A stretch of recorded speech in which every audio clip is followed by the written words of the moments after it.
Con ustedes, amigos, Fray Nelson Medina, de la Orden de Predicadores.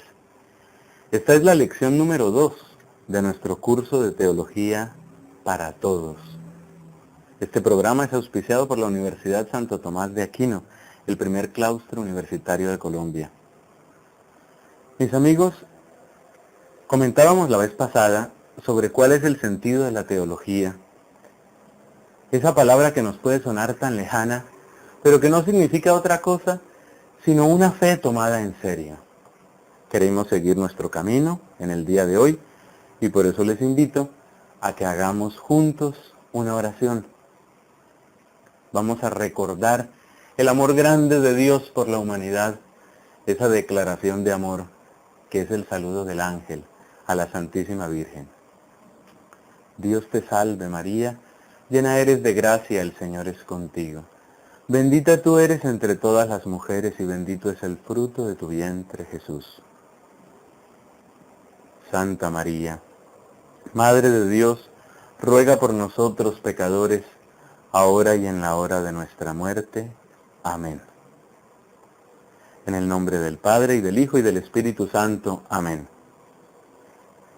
Pues bien, nuestro tema de hoy es los teólogos. Los teólogos, ¿quiénes son teólogos? ¿Qué es eso de dedicarse a la teología? ¿Puede una persona explorar estos caminos de la teología y ser un hombre o una mujer normal? ¿Qué tiene que ver el oficio de estos hombres y mujeres? ¿Qué tiene que ver con la vida de la sociedad? ¿Qué tiene que ver con la vida de la iglesia? De eso queremos hablar el día de hoy. Y lo primero que hay que decir, amigos, es que por su relación íntima con el contenido de la fe, la teología ha acompañado a la predicación desde los tiempos de los apóstoles. Desde que ha habido predicación, ha habido teología. La teología es una reflexión sobre el contenido de la fe. Y el primer grado, el primer escalón en esa reflexión es la interpretación. Cuando nosotros ofrecemos el contenido de la fe, indudablemente nos hacemos preguntas y también presumimos que las personas que nos escuchan hacen preguntas. Y por eso la predicación va siempre acompañada de algún grado de interpretación. Esto significa que ya en la Biblia hay huellas de teología. Y toda persona que predique el Evangelio, de alguna manera, riega semillas de teología. No se puede propagar la noticia sin al mismo tiempo responder o plantear preguntas de esas que podemos llamar teológicas.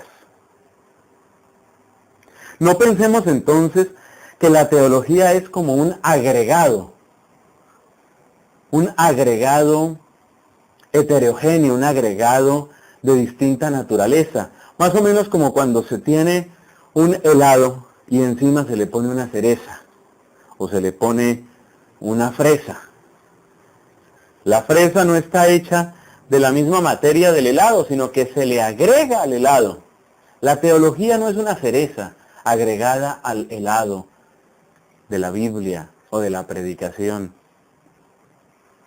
sino que más bien el contenido de la fe, la predicación viva, está llena de preguntas y está llena de respuestas y está llena de reflexiones y está llena de interpretaciones.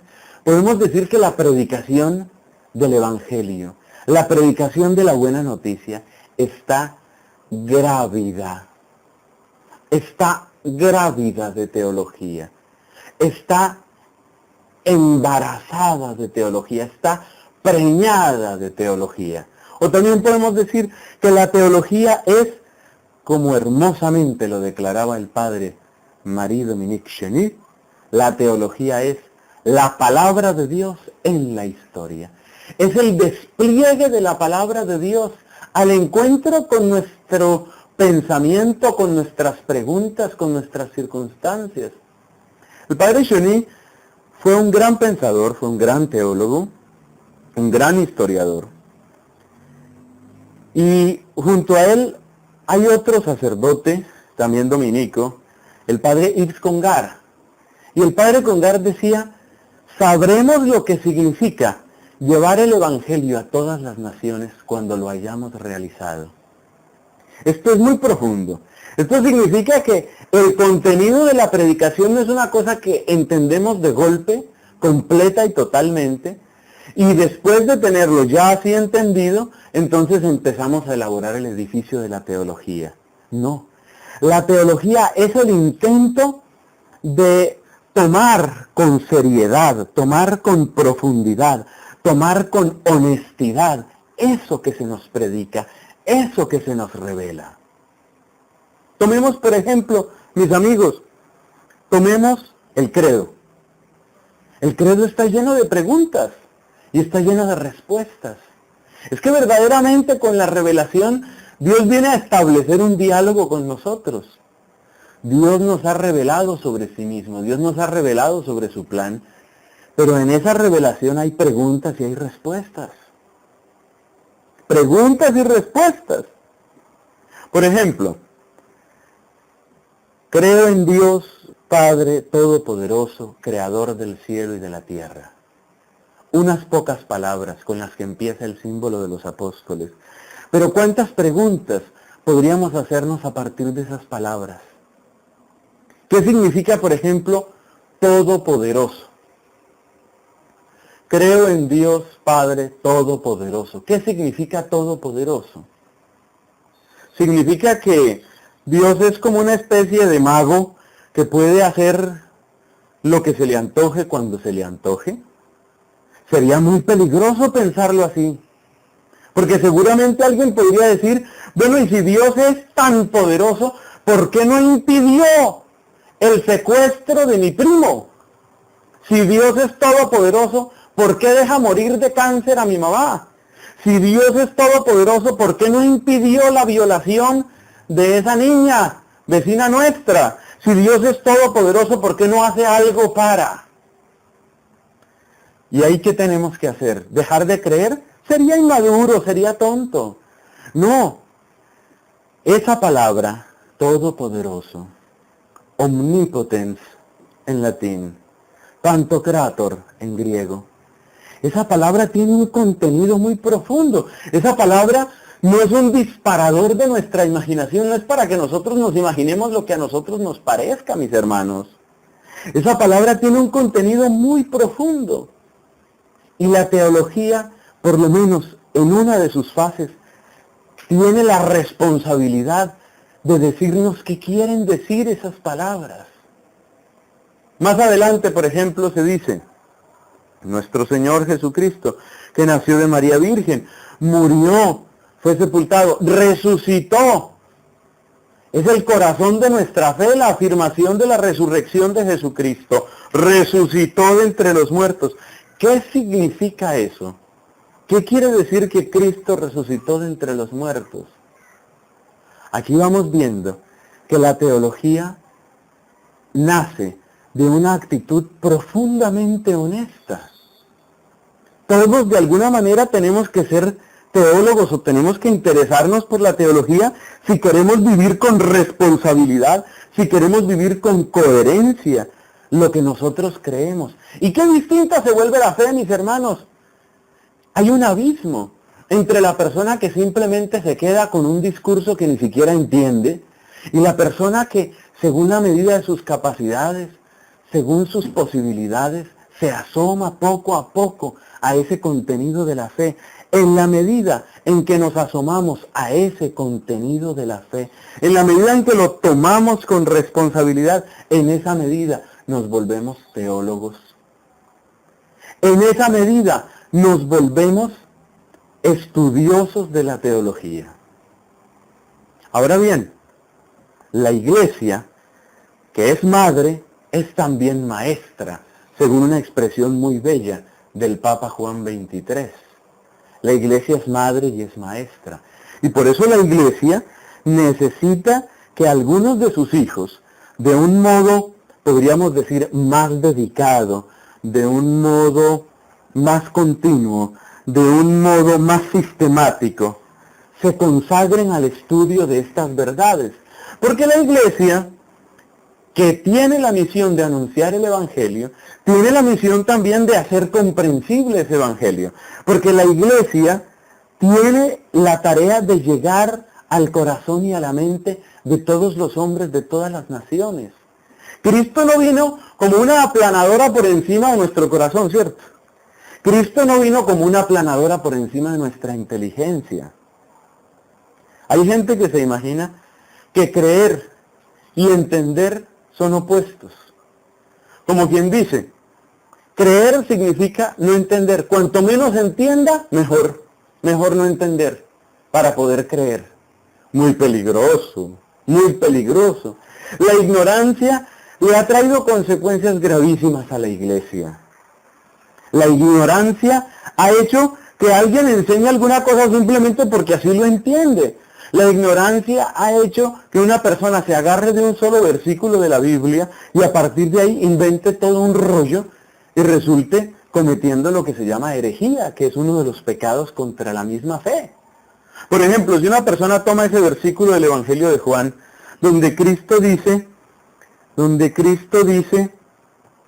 que Él es menor que el Padre, que el Hijo es menor que el Padre o que el Padre es mayor que el Hijo, pues de ahí puede sacar una conclusión. Como Dios es Padre, entonces quiere decir que Cristo no es Dios. Y ya, punto. Sacó esa conclusión y empezó a enseñar esa conclusión. Y ese señor se llamó ¿cómo? Ese señor existió. Ese señor se llamó Arrio. Un señor llamado Arrio estuvo enseñando eso, que Cristo no era Dios, porque ¿cómo podía ser Dios si Él era menor que el Padre? Y él tomó ese pasaje de la Escritura, tomó ese pasaje donde Cristo habla precisamente de que Él es menor que el Padre, y a partir de ahí, ya Él basó toda su enseñanza. Y como Cristo no es Dios, entonces no se le puede adorar como si fuera Dios, porque Cristo no es Dios. Fíjate que hay mucho peligro en la ignorancia, mucho peligro. Y una fe que quiera verdaderamente impregnar la cultura, una fe que quiera tomar en serio a la vida humana, no puede ser una fe soportada por la ignorancia. Esto significa que todos tenemos que volvernos licenciados y doctores y maestros en teología, porque si no, no podemos enseñar nada. No. Esto significa que toda persona humana, todo cristiano, tiene una responsabilidad de formarse en la fe. Todos tenemos esa responsabilidad de conocer nuestra fe, de amarla. Podríamos decir, todos estamos llamados a ser teólogos aficionados, teólogos amateur. Todos estamos llamados a ser teólogos amateur. Desde luego, la iglesia requiere que algunos de sus hijos, que algunos de sus miembros se preparen más profundamente y más concienzudamente. ¿Esto tiene riesgos? Sí los tiene. Sí los tiene. San Pablo advierte en alguna de sus cartas, cuidado porque la ciencia hincha, la ciencia infla. Y entonces nos encontramos a veces en la iglesia con que hay personas que por sus estudios, que por los muchos libros que han leído, que porque han podido escribir unos artículos de teología, ya se consideran maestros y se consideran superiores a todos. Eso no hay obispo que les dé la talla, el Papa está equivocado, todo el mundo está equivocado, ellos no creen sino en su propia cabeza o en lo que otros que hayan escrito muchísimo o hayan leído muchísimo piensen. Y así se convierte eso como en una especie de club, una especie de sociedad que ya no le hace bien a la iglesia, sino que más bien es un estorbo para la verdadera vida de la iglesia. Y tenemos casos graves, eso hay que decirlo también con franqueza. Tenemos casos graves porque está el caso de de teólogos que dicen tonterías. No, que Cristo no resucitó, que la resurrección de Cristo fue un acontecimiento en la fe de los discípulos, pero que por ahí quedaron los huesos de Jesús. Eso es contrario a la fe. Pero como ellos han estudiado tanto y como ellos tienen tantos títulos y como han escrito tantos libros, sienten que no tienen que obedecer a ninguna autoridad, que ningún obispo puede hacer nada con ellos ni contra ellos, porque ellos tienen muchísima luz, muchísima razón. Esa teología marcada por la soberbia, esa teología marcada por la petulancia, esa no es la que Dios quiere. Quiere entonces decir que el oficio del teólogo es simplemente repetir, hacer eco, ser como una especie de mensajero de lo que escriban el Papa o los obispos o los cardenales. Tampoco estamos diciendo eso. El teólogo tiene su propia misión dentro de la iglesia, de eso hablaremos en alguna otra de nuestras lecciones. El teólogo tiene su propia misión en la iglesia.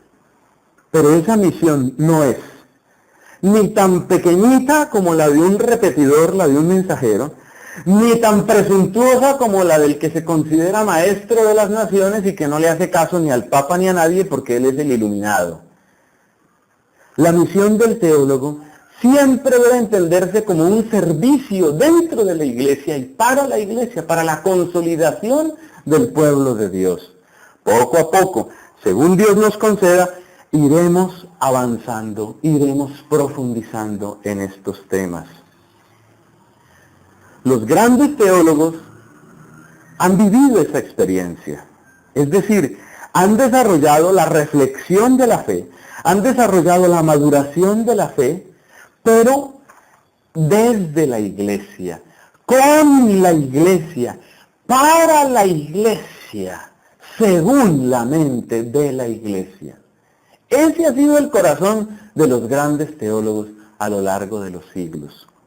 Y bueno, nosotros hemos comentado que estas lecciones de teología tienen que dejarnos siempre algunas frases muy concretas, algunas enseñanzas bien concretas para avanzar. Incluso les he propuesto que algunos de ustedes, los que quieran desde luego, tengan un cuaderno, su cuaderno de teología, su cuaderno del curso de teología a distancia. Tengan su cuaderno. Y en ese cuaderno, lección por lección, deseamos ir completando esa enseñanza, esas pildoritas que nos van llevando poco a poco, primero Dios, primero su gracia, con el favor y con la gracia de Dios nos van llevando a conocer mejor y a amar mejor lo que creemos. ¿Cuál es entonces la primera tesis, la primera afirmación fundamental del día de hoy? En esta lección segunda, ¿cuál es la primera frase? Es esta.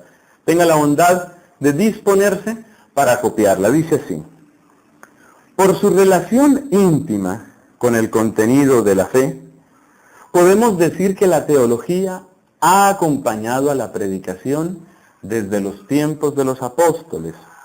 De hecho, ya en la Biblia hallamos desarrollos teológicos en las interpretaciones de hechos narrados. Repito, por su relación íntima con el contenido de la fe, podemos decir que la teología ha acompañado a la predicación desde los tiempos de los apóstoles. De hecho, ya en la Biblia hallamos desarrollos teológicos en las interpretaciones de hechos narrados.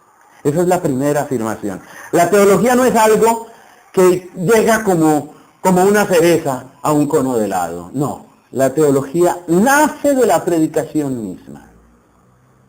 Segunda frase importante. Los grandes teólogos de los primeros siglos fueron los llamados padres de la iglesia. Los grandes teólogos de los primeros siglos fueron los llamados padres de la iglesia. ¿Qué características tenían? Seguimos dictando.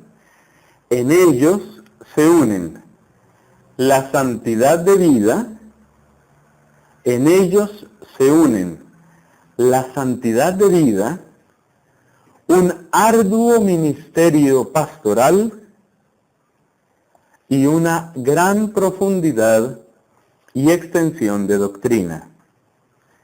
En ellos, en los padres de la Iglesia, se unen la santidad de vida, un arduo ministerio pastoral y una gran profundidad y extensión de doctrina. Interesante ese criterio porque de alguna manera todo teólogo está llamado a vivir ese mismo estilo, a vivir ese mismo modelo de los padres de la Iglesia.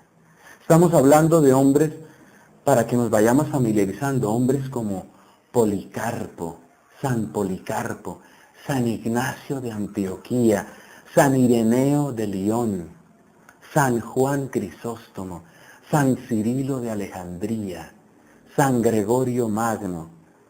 Estamos hablando de nombres que con el transcurso del tiempo se nos van a volver más familiares. Y créanme, mis amigos, que este es uno de los propósitos más entrañables en mi alma, que todos esos tesoros que por gracia de Dios uno alcanza a conocer, estén al alcance también de todo el pueblo de Dios. ¡Qué rico! ¡Qué bello! Que podamos conocer todos la hermosura, la profundidad, la audacia del pensamiento de Juan Crisóstomo. ¡Qué bello que podamos asomarnos a los escritos de San Basilio! ¡Qué bello tener alguna vez en nuestras manos algún escrito de San Gregorio Nacianceno! Todos estos son padres de la Iglesia y son como los grandes modelos en los que se unen tres cosas. Dice la frase segunda de esta lección. Se unen tres cosas: la santidad de vida, un arduo ministerio pastoral y una gran profundidad y extensión de doctrina. Y vamos con la tercera tesis de hoy. A lo largo de los siglos se han dado multitud de corrientes teológicas.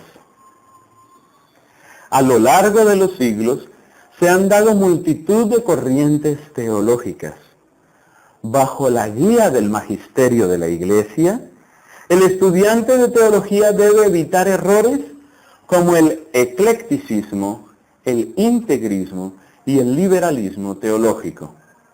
Repito, bajo la guía del magisterio de la Iglesia, ya vamos a explicar brevemente las palabras. El estudiante de teología debe evitar errores como el eclecticismo, el integrismo y el liberalismo teológico. Rápidamente, ¿el eclecticismo qué es?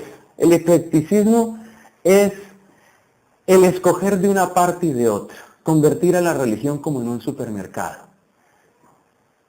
Ese es el eclecticismo, es decir, hacer un revuelto de una parte y de otra. Y así hay gente que cree, no, yo creo en la resurrección y también creo en la reencarnación. Yo creo lo que a mí me conviene. Yo creo que Cristo resucitó, pero no estoy de acuerdo con la moral sexual de la Iglesia. Eso es eclecticismo. Es andar escogiendo lo que a uno le gusta o lo que a uno le conviene. El integrismo. ¿El integrismo qué es? Rápidamente, es como una especie de canonización del pasado. ¡Ay! Todo lo pasado fue mejor. El tiempo en que la gente sí creía. Devolvámonos a antes del Concilio Vaticano II. Mejor dicho, devolvámonos a antes del Concilio Vaticano I. Mejor dicho, devolvámonos allá a los tiempos de Trento. Es como una mirada que intenta, podríamos decir, petrificar. Intenta petrificar la enseñanza de la Iglesia. Eso tampoco es. Eso tampoco es. Y el liberalismo teológico es un poco complicado de resumir en pocas palabras, pero es más o menos aquella idea, es más o menos aquel principio que busca como una alianza fácil con el pensamiento de hoy. Por ejemplo, hoy en el mundo de lo público, hoy todo lo queremos resolver con votaciones.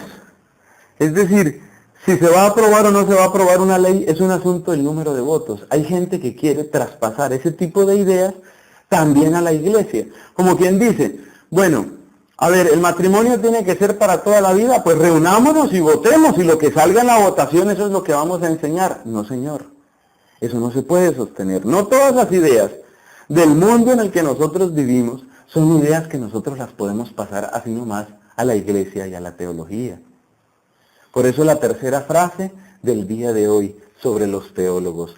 A lo largo de los siglos se han dado multitud de corrientes teológicas. Bajo la guía del magisterio de la Iglesia, el estudiante de teología debe evitar errores como el eclecticismo, el integrismo y el liberalismo teológico. Que Dios nos ayude, que Dios nos bendiga. Como bautizados tenemos una vocación teológica de profundización y de maduración de la fe, pues a vivir esa vocación y a rezar por los que tienen ese oficio especial en la iglesia, de ser verdaderamente teólogos. Con ustedes estuvo Fray Nelson Medina, de la Orden de Predicadores.